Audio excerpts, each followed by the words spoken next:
suksesi, ada 3 diantaranya. Sekarang kita lihat jenis-jenis suksesi atau tipe suksesi itu sendiri. Di mana terjadi suksesi itu? Nah, berdasarkan kepada habitatnya, maka dikenal dengan beberapa suksesi. Yang pertama adalah hidrosere. Hidro berarti air, suksesi yang terjadi di habitat basah. Kemudian halosere, ini halo, ini halin, asin, garam, itu suksesi pada habitat air asin. Kemudian xerosere, ini suksesi di habitat kering. Kemudian ada juga dikenal dengan samosere. Samosere suksesi di habitat pasir. Dan lito, ini bebatuan, litosere suksesi pada permukaan batu. Dan serule, ini adalah miniatur suksesi mikroorganisme jamur dan bakteri pada pohon-pohon mati, pada kulit pohon, pada bebatuan. Ini disebut dengan serule. Jadi dikenali dulu kata-kata ini, kemudian akan dipahami suksesi itu terjadi di bagian mana. Kemudian tahapan. Ya, kita tadi sudah menunjukkan tahapan suksesi itu dari tumbuhan pionir sampai tahapan klimaks. Dan itu diberikan nama oleh si Shukla dan Sandel 1982 terhadap proses perubahan itu. Nah, pada saat kondisi tanah terbuka, tidak ada tumbuhan sama sekali, itu disebut dengan nudasi. Kemudian hadirnya tumbuhan, bakal tumbuhan perintis, adanya biji-bijian sampai ke sana, yang dibawa oleh berbagai macam agen, oleh angin, oleh burung, oleh air. Ya. Ini adalah proses migrasi. Migrasi biji ke tempat tersebut. Sampainya biji pada habitat terbuka tersebut. Kemudian mulai berkecambah. Biji-biji ini mulai berkecambah. Itu adalah tahapan eksesis. Kemudian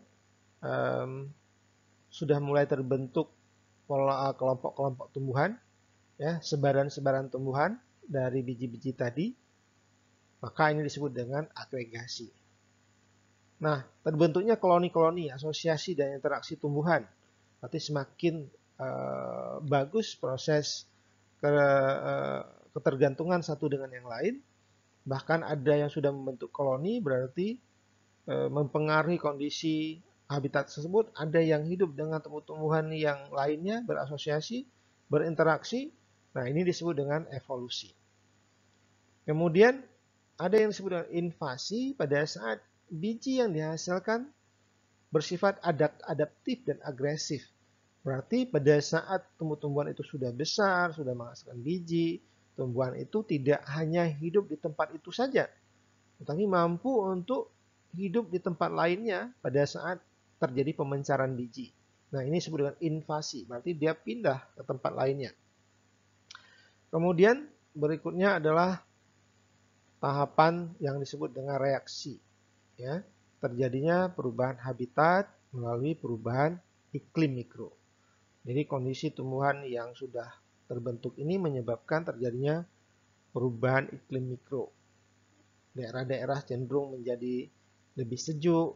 Nah, ini yang menyebabkan misalnya kadar airnya tinggi sehingga hadirnya tumbuh-tumbuhan lumut, sehingga jenis tumbuhan yang dominan di sana adalah tumbuhan yang bisa beradaptasi dengan kondisi air yang banyak. Nah, ini disebut dengan proses reaksi. Pada saat kondisi seperti itu, maka akan muncul jenis-jenis yang sangat adaptif, yang sangat cocok dengan kondisi tersebut. Muncullah jenis-jenis dominan, yaitu jenis yang sangat adaptif terhadap kondisi lingkungan tersebut. Nah, pada saat muncul kondisi dominan ini disebut kondisinya stabilitas. Ini tahap stabilitas. Kemudian jenis-jenis dominan itu mempunyai keseimbangan dengan lingkungannya, dengan habitat yang relatif konstan. Ini disebut dengan kondisi klimaks. Cenderung kalau kita lihat secara umum dari jarak jauh, ya, terlihat seolah-olah satu jenis vegetasi. Nah, itu mencerminkan kondisi hutan yang sudah mengalami klimaks. Nah, berikutnya, macam suksesi adalah suksesi primer dan sekunder. Saya ulang sedikit, apabila perkembangan vegetasi dari habitat tidak bervegetasi, berarti dari kondisi tanah kosong sampai mencapai tahap klimaks, ini disebut dengan suksesi primer atau pre-sere.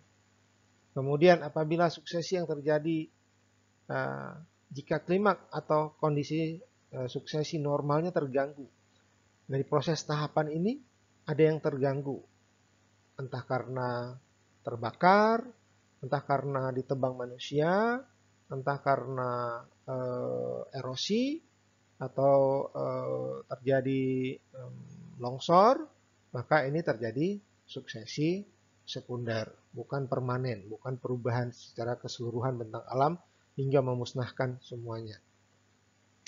Kemudian tipe suksesi berdasarkan kesuburan lingkungan juga ada beberapa, yaitu suksesi oligotropik, yaitu suksesi yang terjadi pada lingkungan yang miskin hara. Ya. Kemudian suksesi mesotropik, terjadi pada lingkungan dengan kesuburan yang relatif sedang. Kemudian suksesi eutropik, suksesi yang terjadi pada lingkungan yang subur. Jadi kita lihat dari proses suksesi awal dengan tumbuhan perintis, kemudian muncul tumbuhan yang lebih besar sampai tumbuhan klimaks. Ini mencerminkan kondisi tidak subur, suburnya sedang, kemudian suburnya tinggi. Nah, ini kondisi pada tahap hutan itu mencapai tahap klimaks. Juga muncul jenis-jenis yang dominan. Nah, proses muncul jenis-jenis yang dominan itu disebabkan karena kondisi lingkungan yang subur. Nah, kemudian perubahan ekosistem selama suksesi itu bisa terjadi perubahan energi. Ya, bisa terjadi perubahan energi. Pembentukan iklim. Jadi kondisi hadirnya tumbuh-tumbuhan dan tidak hadirnya tumbuh-tumbuhan itu bisa merubah iklim yang ada di tempat itu. Kemudian kehadiran proses suksesi itu bisa merubah biogeokimianya, siklus biogeokimianya. Kandungan-kandungan nutrisinya itu bisa berubah sesuai dengan kondisi vegetasi yang ada di atasnya. Dan perubahan ini memiliki tiga sifat utama, yaitu perubahan jangka panjang, perubahan genetik, perubahan tipe, jumlah dan kelompok penguasa organisme habitat yang menyebabkan terjadinya perubahan fisik dari lingkungan tersebut. Nah, kemudian sudah mencapai ke penghujung dari kuliah ini, ada pemahaman-pemahaman tentang klimaks. Kalau tadi suksesi, ini pemahaman tentang klimaks. Ada yang menganut pola monoklimaks. Itu pada suatu iklim hanya ada satu macam klimaks. Yaitu klimaks sebagai faktor yang paling berpengaruh di samping faktor lainnya atau profaktor seperti tanah, biotis, dan fisiografi. Ini hanya pendukung lainnya. Tetapi penyebab utamanya adalah iklim. Kemudian profaktor penyebab terbentuknya proklimak adalah perkembangan suksesi berhenti di bawah klimaks sebagai akibat faktor bukan iklim. Ya, jadi perubahan itu disebabkan karena geografis. Misalnya yang terjadi di Pulau Krakatau yang disebabkan karena geografis. Kemudian ada juga istilah proklimak dan postklimak. Ini adalah pembentukan klimak yang menyimpang dari tipe sewajarnya. Kalau menyimpang menjadi lebih baik, ini adalah proklimaks. Maaf, menyimpang menjadi lebih baik atau menjadi lebih basah, lebih rendah suhunya, ini disebut dengan postklimaks. Sedangkan menyimpang menjadi lebih jelek, lebih kering, lebih panas kondisi suhunya disebut dengan proklimaks. Selanjutnya, ada yang disebut dengan disklimaks, yaitu klimaks yang terhenti karena gangguan sekunder, sehingga tidak dapat kembali ke kondisi klimaks semula, misalnya terhenti pada tingkat semak belukar atau alang-alang. Nah, ini yang kita khawatirkan. Tadi saya mengatakan bahwa 200-300 tahun itu tidak menjamin kondisi yang sudah mulai rusak itu kembali menjadi hutan klimaks. Tapi sangat banyak penyebab gangguannya sehingga dia tidak bisa kembali ke kondisi semula, yaitu berupa hutan yang klimaks. Bisa karena gangguan kebakaran terus-menerus, gangguan dari pengembalaan, gangguan dari manusia. Nah, ini yang menyebabkan kondisi yang sudah terbuka itu susah sekali kembali menjadi hutan klimaks. Nah, selain paham monoklimaks, juga ada paham poliklimaks, yaitu penyebab terjadi klimaks itu bukan hanya iklim, ya, tidak hanya iklim yang dapat menyebabkan terjadi klimaks, tetapi ada faktor-faktor lain seperti kondisi tanah, kondisi kebakaran. Nah, kemudian yang terakhir adalah teori informasi.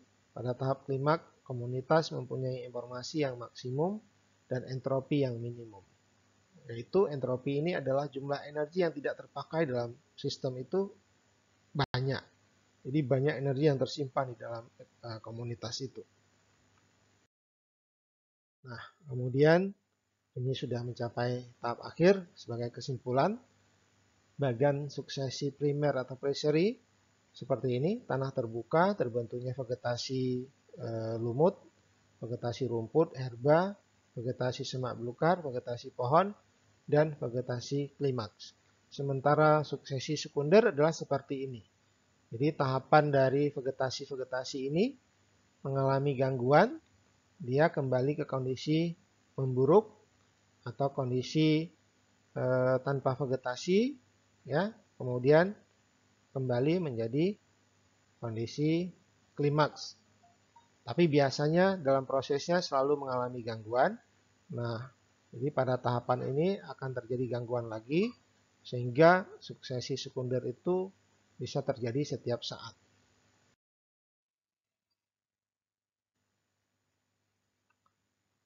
Ini kondisi-kondisi dari proses suksesi tersebut, ya. Jadi membutuhkan waktu yang sangat lama, ya.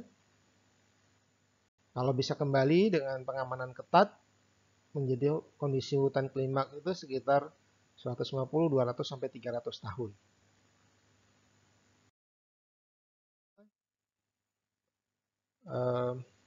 Oh ya, ini masih ada untuk bahas suksesi monoklimaks.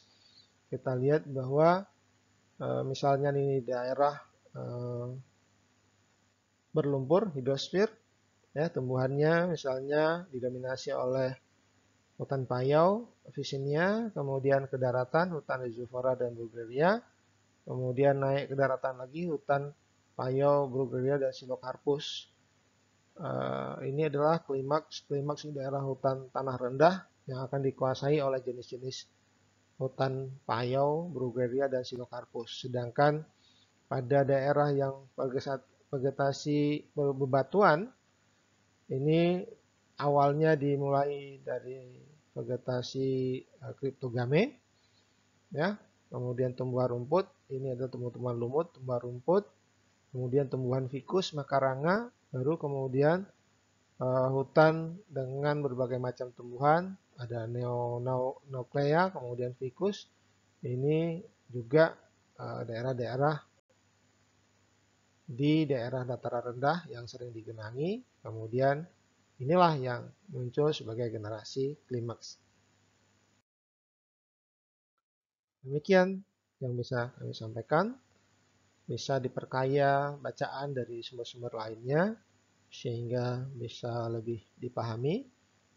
Semoga menjadi ilmu yang bermanfaat dan saya akhiri. Assalamualaikum warahmatullahi wabarakatuh.